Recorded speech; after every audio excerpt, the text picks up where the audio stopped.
Ne oldu belki?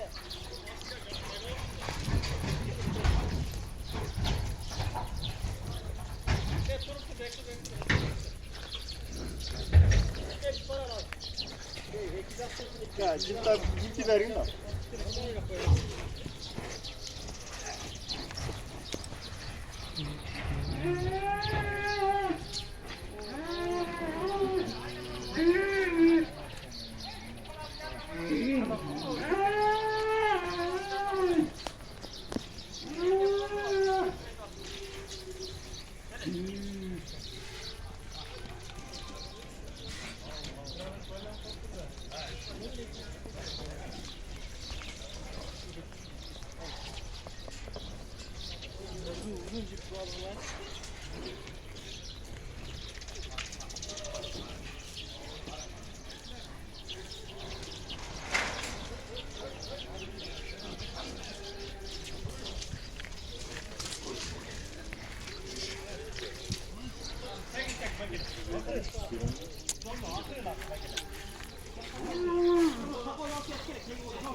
Yok ayran çıkma ayran.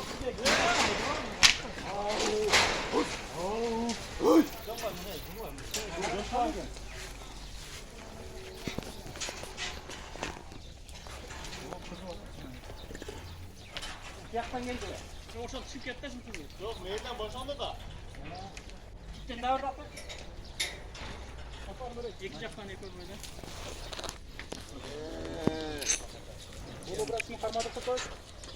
Evet, kutuğa salın zaten ikinci gitti. Alın kutuğa.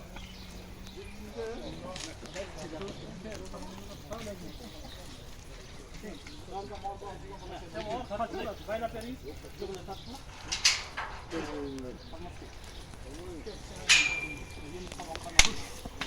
Evet.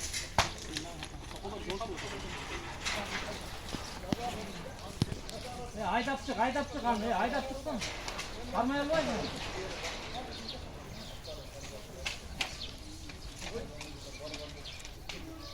Ne o şunun arasına tıksan tırıp ona kalmayın.